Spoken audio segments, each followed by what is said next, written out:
En esta ocasión vamos a hablar acerca de las costillas. Como podemos observar, son huesos largos, un poco aplanados y que presentan un ángulo.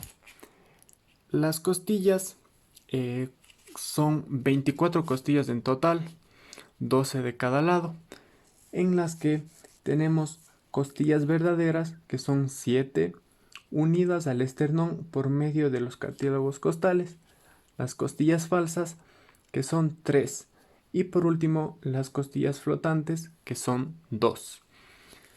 A continuación, vamos a describir en general a las costillas.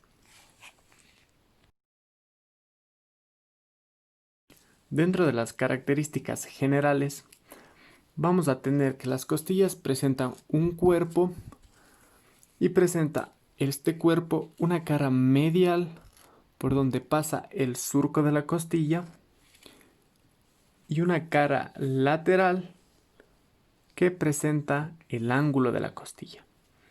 Un borde superior que es de romo y un borde inferior que forma el labio inferolateral del surco costal, donde se van a insertar los músculos, vasos y nervios intercostales.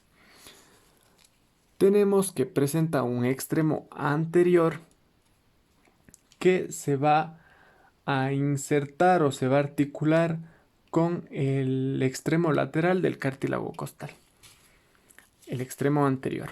Por otra parte tenemos el extremo posterior. Este extremo posterior va a presentar las siguientes estructuras. Primeramente, la cabeza de la costilla. Como podemos observar, la cabeza de la costilla presenta dos carillas, una superior y otra inferior, separado por esta pequeña arista. Esto se va a articular con lo que serían las carillas articulares que presentan las vértebras, específicamente los cuerpos vertebrales. Consiguiente, presenta el tubérculo de la costilla. Lo podemos observar aquí muy claramente. El tubérculo de la costilla, se va a articular con lo que es las apófisis transversas de las vértebras. Y por último, en este extremo posterior va a presentar el cuello. Esto, como detalle, sería que une a la cabeza y el tubérculo, y con el resto de la costilla, obviamente. Lo podemos ver ahí, apreciar claramente. Esto en cuanto a las características generales.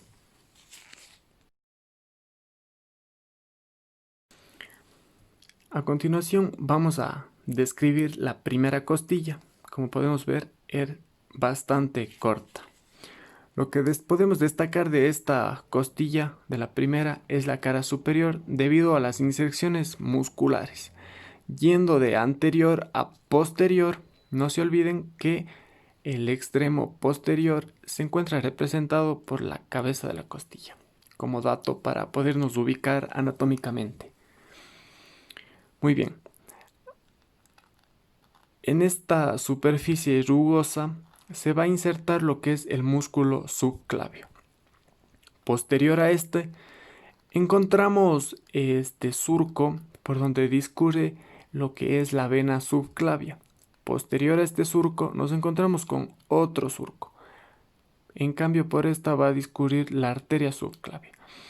Estos surcos se encuentran separados por esta pequeña eminencia, que se denomina tubérculo del músculo escaleno anterior. Posterior al surco de la arteria subclavia, encontramos esta superficie rugosa donde se va a insertar el músculo serrato anterior, la primera digitación. Y por último, encontramos esta superficie, algo rugosa también, donde se va a insertar el músculo escaleno medio. Por último, el extremo posterior de esta costilla, específicamente hablando de la cabeza de la primera costilla, podemos observar que solo presenta una carilla articular, a diferencia de las otras costillas, que presentan dos. Aquí podemos observar claramente la diferencia en cuanto a las carillas. Y bueno, esto sería en cuanto a las costillas. Como podemos ver, son huesos algo sencillos. Sin embargo, como la primera costilla, encontramos características propias. Nos vemos en una próxima ocasión. Recuerden que aquí les damos la anatomía básica, se podría decir así, y sobre todo práctica. Muchas gracias.